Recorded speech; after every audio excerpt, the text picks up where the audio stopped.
You are not here to please your parents, to get glorification from your earthly parents, or to put them in the box. You're really here to please the kingdom and please God and uplift his kingdom.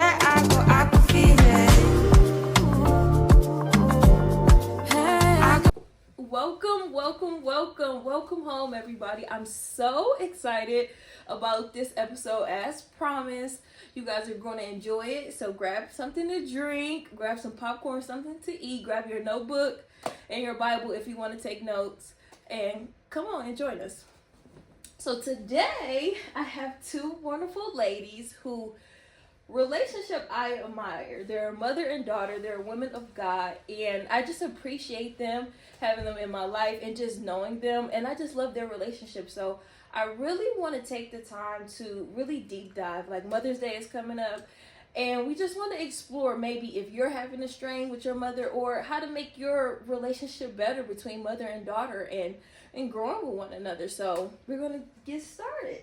So I have Tiara and Avril. So one of the questions that I want to start with was, has there ever been a season of you guys' relationship that it was kind of strained, or you guys didn't see eye to eye? Several seasons. Several seasons. You want to go? You can go. I think probably like middle school, high schoolish, when the hormones are, out of whack. That would be a season. And I would say probably when she was emerging into adulthood, like out of, she had graduated college, been off on her own, and then was back in the house. So it was like two cooks in the kitchen. She's like, I learned all this from the world. Like, this is what I know. Yeah. Okay. Yeah, those are the seasons. Yeah, definitely. And even, I would say, coming home from college, those 2 summers I came home were rough. You know what I'm talking about? Yeah, freshman year, sophomore year. The 2 summers I came home before college were rough. So how did you guys navigate that to learn boundaries? I don't think we learned how to navigate it fully until the last strain, which was really when I moved out of the house. But I do think it is this concept of I am growing and I think that I'm grown and I'm trying to be a woman, but there is another woman in the house. Right. So I do think that when there are mother-daughters, especially when you're growing up, middle school, high school, you get a little bit of money. Like, you get a job, you're babysitting. Yeah. Oh, I can do this. Oh, I can pay for my homecoming dress. But then your mom has to remind you, so who's going to pay for your hair, nails, and feet? Right. You don't know how much stuff really costs. And then you didn't talk to her for that whole 2 weeks, and you need your hair, nails, and feet done, right? So then, but you're still very prideful, very prideful. And it is hormones. I don't know the science behind hormones, and I don't want to know it. So I think, that is just going to be the natural stage of life, middle school and high school. There's always, I think there's going to be tension. And I think we still had a great relationship in middle school and high school compared to my other friends. But then, when you're coming home from college, and you do have that ounce of freedom, you really think you're grown. Yeah. But you're not grown. But not at all. And I will say, I am blessed. My parents did not even have curfew for me. So, my parents would be like, why are you in the house? Go have fun. We're about to go to date night. Why? So my parents really did want me to enjoy life, good. Go hang out and explore. So it wasn't that. It was just that I did not have the heart posture to listen to my mom's wisdom. But on the verse side, I would say my mom could have done a better job in her timing of what she was saying and how she said it. My mom likes letters. I don't need a long email. Yeah. I don't. It's a letter. It's a letter. So I think I had to learn, I don't need that. I don't want that. Or even her talking to some community. My mom's on a lot of prayer calls. If I share something now, I will say, hey, you can share this on the prayer call, but don't share this on the prayer call. Because some of the, aunties those are boundaries. Aunties might be like, oh, Tiara, are you okay? I don't I want to talk about this. Yeah. So I think just expressing how you want to be communicated to, and we talk about this, discerning what advice to take from your mom and not to take from your mom, and not saying the advice is not wise, but you have to discern if that is for your season or not. Right. So I think I had to learn how to communicate as well, and also simply that is her house. My dad reminded me. My dad reminded me several times. Yes, that's her house. Yeah, and my dad made it very makes it very clear to me, and sometimes my little brother, that she needs to be at peace in her house. Yeah, and so if we're rocking the boat, we are the ones that need to change, and not her. So, and even if she is in the wrong, we have to make the adjustments because this is her house. Yeah. And so I did move out. Yeah. And when she comes to my house, she honors my house. Yeah. Well, I want to put some context to all of that.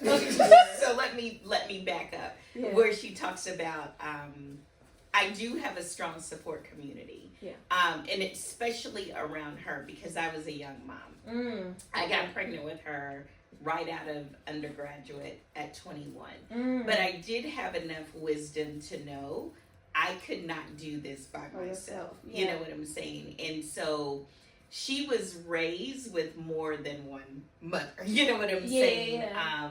And so, and a little bit of more context, like my mom died when I was 12. So I had community around me that raised me from 12 and up. Yeah. And also, I do want to put this context, we're Southern. Like one of the people who discipled me is also Southern, and so when we're going through this, like my mom's telling all my business, she was like, no, in the South we are communal. And we raise, it is really, we take a village. Like up here in the North, y'all be like, okay, but it is a communal raising. Yes. But there has to be boundaries in the community. But let me start there. So because I was a young mom, I needed all the help that I could get. Like I was a young mom in graduate school, working. And so my community, like she had a Kwanzaa christening, right?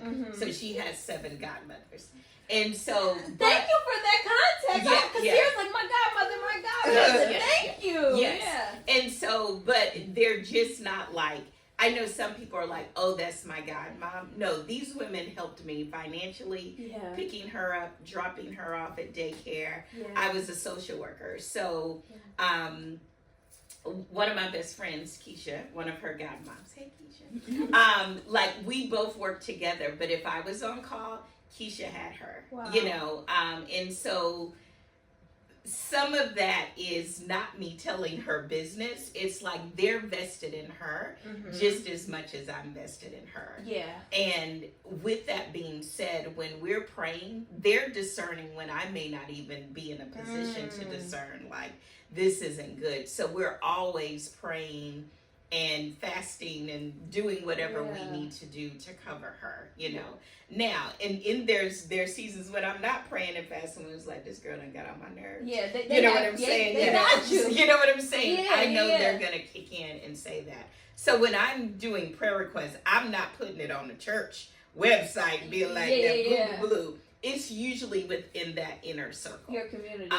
So I want to put But she does have like 7 prayer calls. So as a daughter, you can see how that could get overwhelming. Yeah. So there's some healthy boundaries. I get how that can be overwhelming because some of my friends have very strong personalities. Okay. And they're calling me. And I'm like, what's going on? Well, I don't feel like all of them are calling. No, it's not all. It's not all. Okay. But I know, like, my friend Jamaica, hey Jamaica, will be the one like, no, what is you doing? You know what I'm saying? Like, what are you doing? So there is that piece. Yeah, rightfully so though, because they're invested in your growth. They're checking. So it's not a heart like, oh, they're trying to just know. They genuinely want. Yeah. And I think with middle school, the reason where she said some of her friends had it worse, I was blessed during that time to understand adolescence. One of my mentors, Dr. Scott Frank, was like a pediatrician who really broke down like he wrote a whole thing on the unofficial rules of adolescence, which I recommend to every parent, whether you have a girl or a boy. Yeah. So it's really helping you understand what is going on with them chemically. And usually during that middle school stage, studies show where if the mother and daughter are going to clash and the son and father are going to clash. And when my son got to middle school, him and my husband would be like, I'm like, whoa. And she and I would be like that in middle school. And I think father and son, in my opinion, is worse than mother and daughter. Because I think we're just emotions. Father, son, I am not suggesting fighting. But they might have to fight. But you know what I want to address? I love that you attacked it spiritually, but you also attacked it mentally and chemically, right? Because I feel like sometimes as Christians, it's always like, let me pray. Right. You might need to know what's going on chemically with your child, as well. And so I think that's very healthy. And I think that's a whole rounded look of what motherhood looks like. Right. Because, in that time, parents are not like during middle school, and I was a counselor during that time. So I got the middle school, high school experiences where the peers is the priority in their life in middle school and high school, not us, Right. Now the peers might not be healthy influences, but it's just, this is where an older lady at my church in South Carolina was like, when you hear growing pains, the growing pains is not for the child, it's for you. And so that is a growing pain season for parents, in middle school and high school and young adulthood, when your kids are young adults, because when they're adults, they get to make their own decision. My friend Arlette said, I remember when Tiara turned 18, she said, you're no longer the manager, you're now the consultant. And so it is our job as parents from 0 to 18 to manage our kids and make sure that they're safe and that they're reared right. But when they turn 18 and up, we're a consultant and they have the right to take our consultation or not. And so that's hard, for a parent, because I've been doing this for 18 years. And you were just my baby, and now you're going to tell me what you're not going to do. So I was never hard. But I'm just using that. I didn't say you. She had a mouth. She had a mouth. So I didn't say, I'm not going to. Right. But it is hard. So you have to remember that you're now a consultant. Like I work in college counseling now. And so it's like, ooh, mama, I can't give you that information. She was like, I'm paying tuition. I still can't give you. They're an adult. And I can't give it to you, And so you have to know that you have to trust that everything that you put into them, one, those seeds have been planted. And two, if you're really a believer, you have to believe that God is hearing your prayers and that he has them. And there will be conviction. I think we didn't argue. No, we didn't argue. I feel like we weren't arguing for 2 weeks straight. We actually would stop talking. Yes. You guys would avoid each other. No, it's a silent treatment. Yes. So, and I think some of that is both of us. The way we probably process the same. Right. Which is not always healthy, And so it's the silent treatment, which is unhealthy. But then I'll get to a place of, you ain't gonna be up in my house and ain't speaking to me. But I'm contradicting myself because it's like, but I ain't talking to her and she in my house. You know what I'm saying? And then I would get to the place, well, if you're not going to talk to me, I'm still about to go kick it. There was one summer, this was so disrespectful. I am admitting this was disrespectful. Hey, accountability. It was my dad's birthday. I took him to the Brazilian steakhouse and didn't invite her. It was on purpose. I don't know if it was on purpose. It was on purpose. It was on purpose. It's like... and we ate. But, so I do think, so we didn't, verbally, we're not going to argue. Right. And my mom is not nagging. She's not a nagger. But that is, so we're it is a silent treatment to, prove each other wrong. But at the same time, in that, you do have to be prayerful, you know? And also, like, I think even though we were doing the silent treatment, we still have people who are in our butts about how we were wrong. Like, my discipler was in I would go to her house crying, like, my mama sucks. And she's like, no. She was like, you need to honor and respect her. Like, and she would say these things. Maybe the way that she's communicating to you is not the right way, but that shows you that she really loves you. Hey, Tiara, do you think it's time to start saving money so you can move out? And so I think that even though I can hear it from my mom, someone was still in my butt. And I think that's the part about being a young adult. About being a young adult is that we want to be grown. But we isolate ourselves so much from community, nobody can correct us. And so you have to have correction. And I had in that season really good discipleship. And she came from the South, so she knew exactly the Southern mothering style. And her, I think you know who I'm talking about. Her son's around the same age as me, kind of ish. So her son is also kind of around the same age. So she's going through it too. So she could help me empathize with my mother. And I also want to talk about like other tools that I got through in that season. I drop gems. I engaged in therapy. And my mom is a therapist, so I had a yucky relationship with therapy. I was like, because I wasn't forced to go to therapy, but as a teenager, you're like, my mom is forcing me to go to therapy. So you're not taking it serious. So I went to therapy. I read this book, The Art of Forgiveness or something. It's like this short book. It might not be called The Art of Forgiveness, but it's a really short book about forgiveness. And then I did grief counseling. And so I thought I was doing grief counseling for other people, but I did it for people unexpectedly. And when you do the grief it's called grief. What's the purple book? The grief.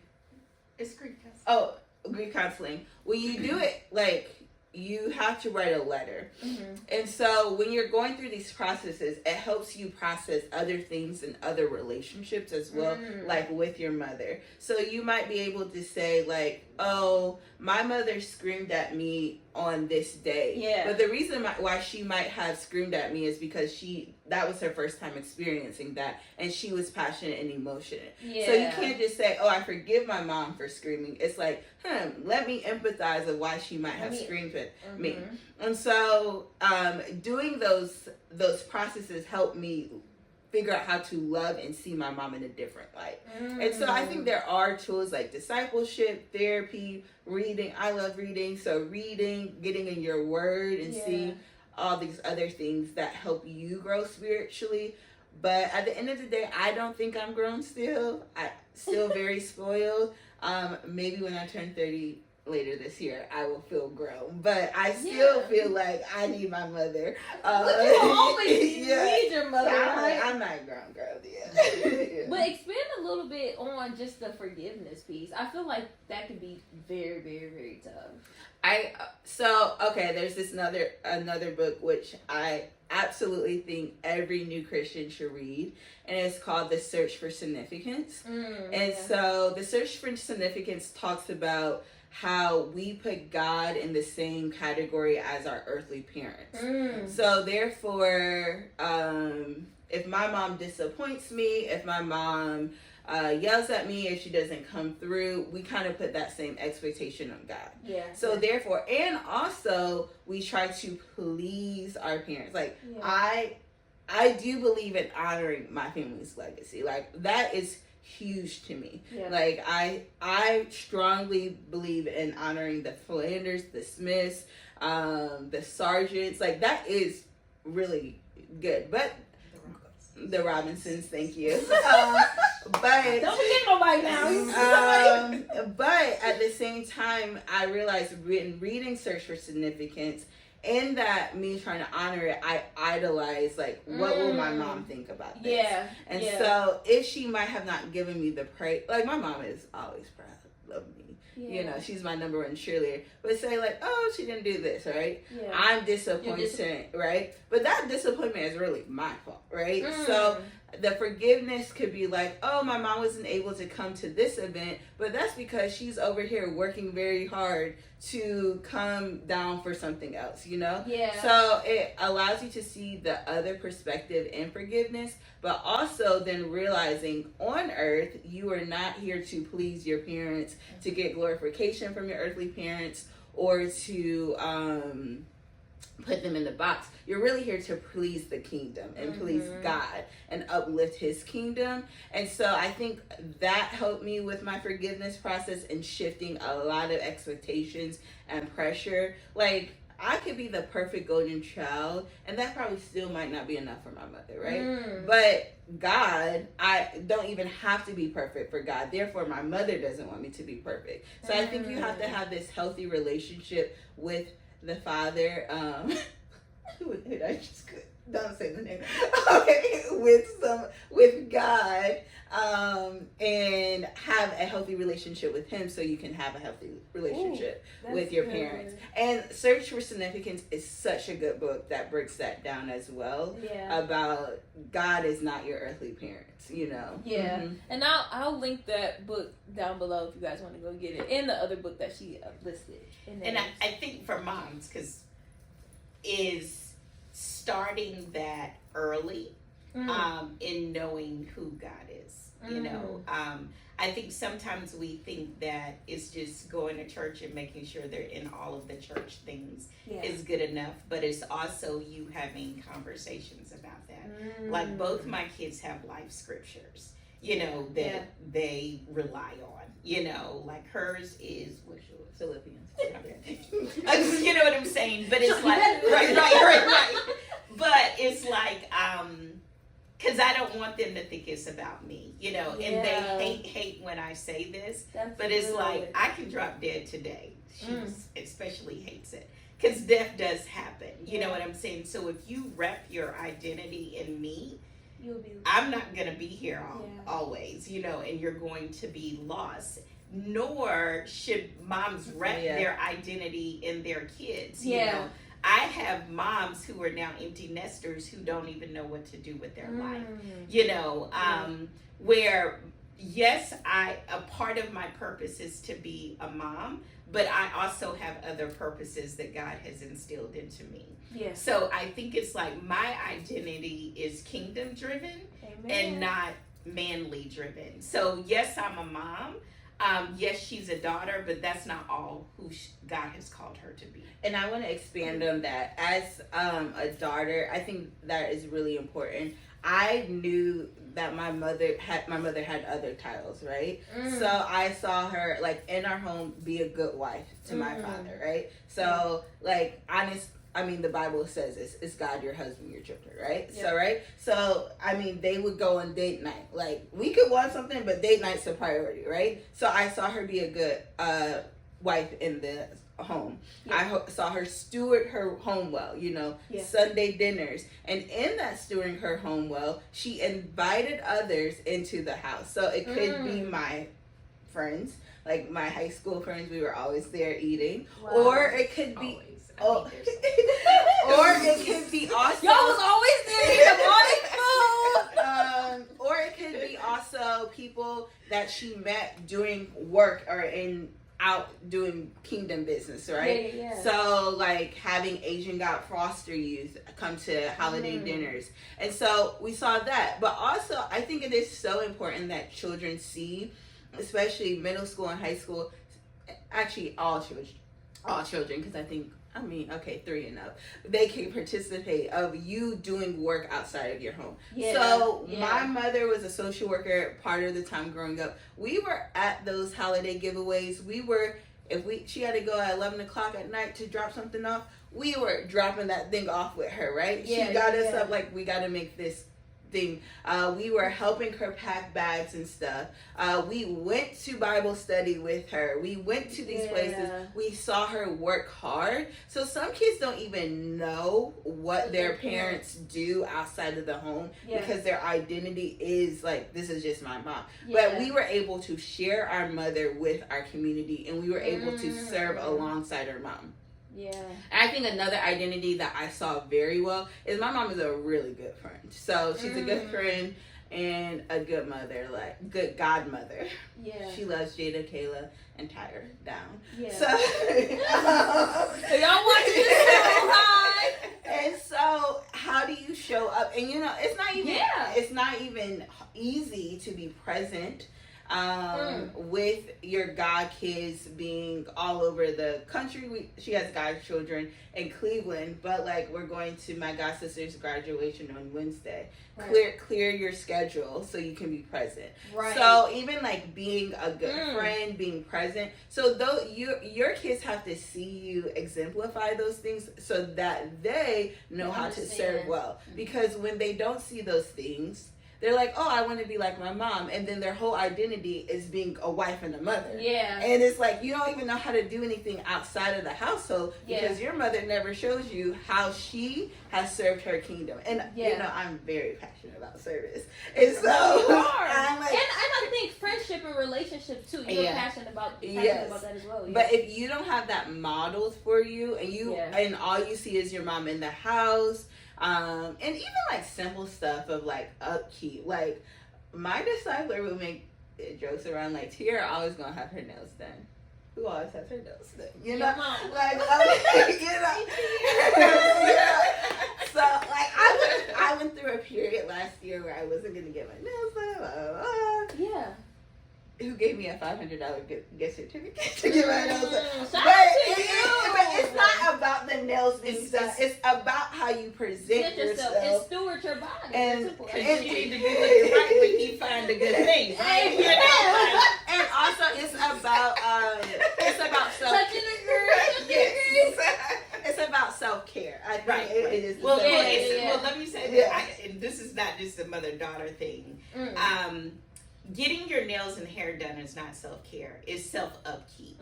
And I think that's another thing that I teach my kids is the importance of caring for yourself mentally, spiritually, emotionally, physically.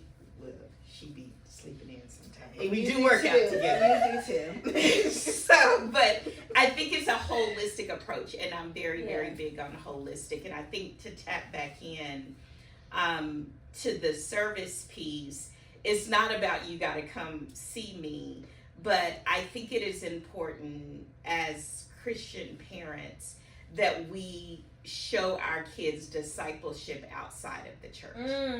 That we show our kids kingdom agendas outside of the church. Yeah, outside of the church building. Because in 2025, the church thinks the church is a building. Yeah, outside of the church building.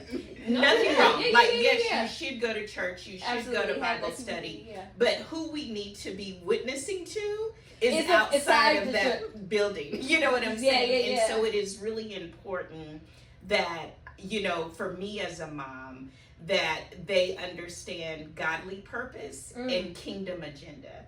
You know, what's the difference to that? So I think it's sometimes we'll say, "Oh, I want to do this," or like I remember a wise woman saying to me, "You have many gifts." So you have to pray to God when He wants to purpose them.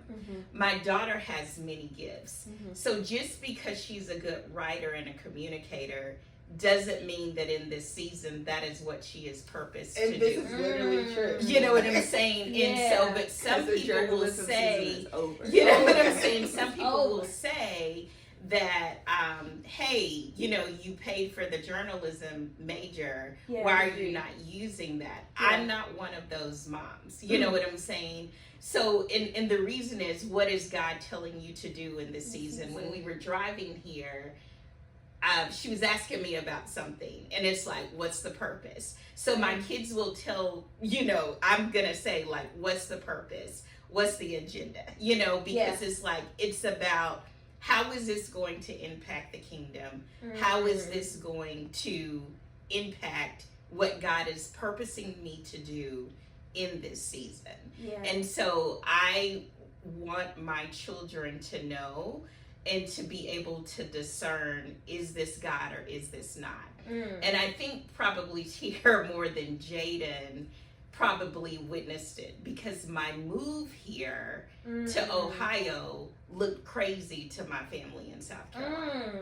Because it's like, you don't know what you're doing. This is crazy. You don't even have a plan. But I knew in my spirit that God said we are going to Ohio. And I saw, like, on that journey, you know what I'm saying? Single mom and all, you know what I'm saying? We're going to Ohio. And I've seen his hand on our journey being here. You know what I'm saying? And so I think sometimes we as parents get so caught up into the worldly, like you go to a good school, you get the degree, you get the job, you know, all of that is image, you know what I'm saying? And also you're not transparent with your child, right? I think definitely more so, me and my little brother are 9 years apart, so I saw my parents struggle, you know, Jaden, I joke sometimes Jaden got the rich parents, but I saw the struggle and they were transparent with it, like, ballet costs a lot of money. We actually might not have it this month, but we're gonna pray. Hampton was nothing but faith. Like we would drive down to Hampton owing $5,000, and we'd be like, we don't know, but we're moving it. And we just did. Because I'm the faith parent. Now my husband might not saying he's not a faith parent, but I'm like, we going. If that's what God said, we going. You know. And like it was like crazy. Like 1 year we found the Hebrew Federal Loan Association. I think it's the best loan you can get. Then the other year, my godfather literally gave me thousands of dollars in cash, and I was like, randomly? No. He knew the situation, and he was like, come by the house. But still, praise God. And he gave me the cash, and we counted, and we're like, this is our tuition. And then I'm like, I don't think I should have this much cash. And so it was just those. Then like, HBCUs. If you know somebody knows somebody. Somehow it's clear. No questions asked, and it never came back up. But so those are the faith moments. And the transparent, you have to be transparent. If you broke, you broke. Right. Don't try to get the Uggs if you broke. Right. Go to Kohl's and get those $30. Your baby got that miracle. But if you broke, you broke. You know? And I just also want to put it out there that me and my mom have fun too. It's not like you guys do. It's not like we're in the car going on our road trips, doing devotions and stuff. We kick. You're sleeping. Okay, I'm just saying. When we get to the destination, we have fun. Was it always like that? Like you guys have fun, or that developed after? No, we have a community that has fun. And my family, hey, Jack and Judy, like my family is a fun family. You know. Now I know some moms be like, I'm not your friend, you know, or I'm not. I wasn't raised like that. So they're my first cousins, but they're like my older siblings. And their mom is my godmother, / aunt. But, I guess I just wasn't raised like that. Like they showed us how to have fun, but I still had reference for, for my elders, so there's a balance. So I think some moms struggle with the balance of I can't have fun and then discipline. And I don't have that. And we're not having we're there. I have reverence for my mom and my elders. I don't know how to explain it. It's not like a me and you relationship. Right. But we can have fun. And I mean, like, fun, simple of, let's drive out to the peach cobbler factory and try the peach cobbler factory. Like, you guys can be in space with each other. You guys can do and we can enjoy each other. And I know some people feel like it's a burden to hang out with their family. Yeah. That it is, for me, it is an honor to be able to hang out with my family. Yeah. Like my grandmother, I love my grandma so much. Yeah. It is an honor to be on the phone with my grandmother for hours. You know, it is an honor to be able to meet up with my aunt. It is an honor to be on this couch with my mother. And so I think people take advantage of that and think, oh, just click. But you have to create that space and those healthy habits as well. Yeah. And I feel like you guys are really laying out, you know how the Bible talks about in Exodus, honor your mother and father. I feel like you guys are really laying out honoring your parents, but not idolizing the relationship. You know what I mean? I think that's truly beautiful. And parents have to honor their children. And parents honoring their children. Like, Make sure parents honor the children. Well, scripture does say parents don't. I think it's just like how people misuse Ephesians, where they say, wives submit to your husband, but they don't put the part B. But it's also children honor your mother and father. But there is also scripture that says parents do not provoke your kids to anger. Amen. You know what I'm saying? So I think sometimes we pick and choose scripture that works for us in the situation of what we want. But we don't look at the other things and be like, oh, I could have did that better. And I think even in that, not that I got everything right, but this is where my letter writing comes, because I'm a writer, right? And so if I do something wrong, I'm going to acknowledge it. You know, like, oh, my bad. You know what I'm saying? I was rough on you that day. You know what I'm saying? Now, she don't like the long letters, but she doesn't like the conversations either. So it's like, you gonna read this letter. You know what I'm saying? And that's what you guys called the middle ground was the letter. I don't have to reply.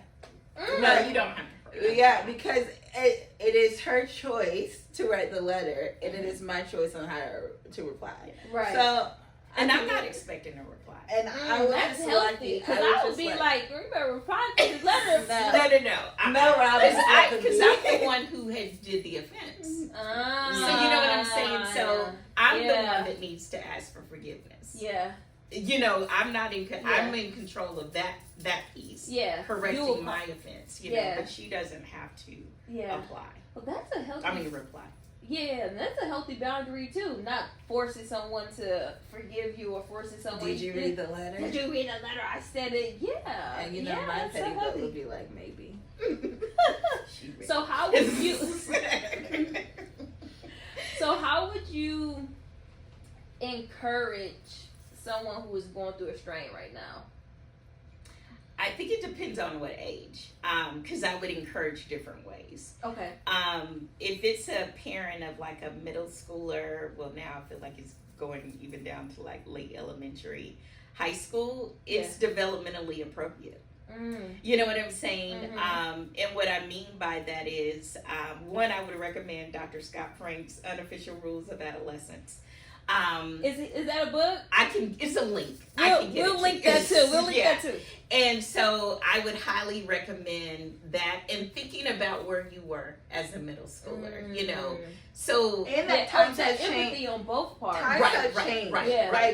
I do think that students have much more exposure than when even when I was in middle school.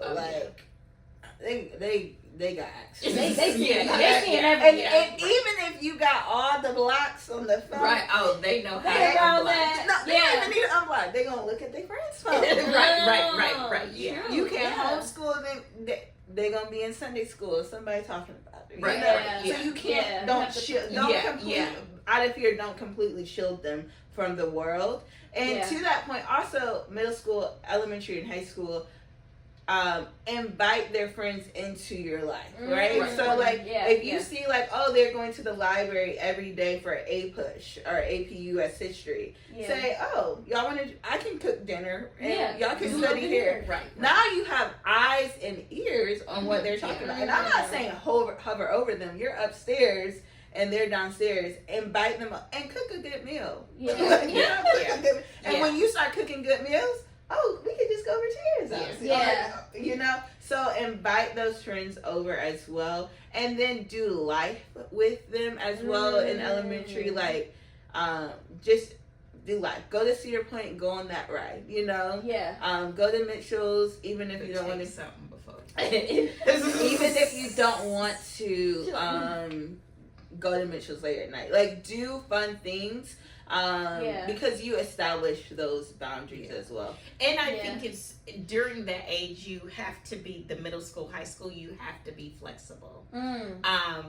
I think because I'm a counselor, I'm that mom when you get in the car. How was your day? How did you feel? What was good? What was up? What was up? What was in the middle? What was down? Yeah, and they're like, whatever. But you know what I'm saying? But if she was that person who wanted to talk at night, so you might be tired, but it's like, this is where I'm going to get the information. Yeah. My son was the one, if we're driving, because he doesn't have to look at me, he's going to talk because he knows, like, she's going to be safe driving. Yeah. So now I can drop whatever I need to drop. Right? Yeah. And so I think the biggest advice is developmentally appropriate because they're beginning to figure themselves out. What I will say in the young adult college life, this is where, and again, it's still, developmentally appropriate because you're not developed in your early 20s as much as you think you are. But you might say that one more time. Right. But no, I'm really from like a neurological standpoint, your decision making in your frontal lobe is not fully developed until 26, 27 for females. Yeah. For some males, it might be 30. 35. No, I'm just, so it's later.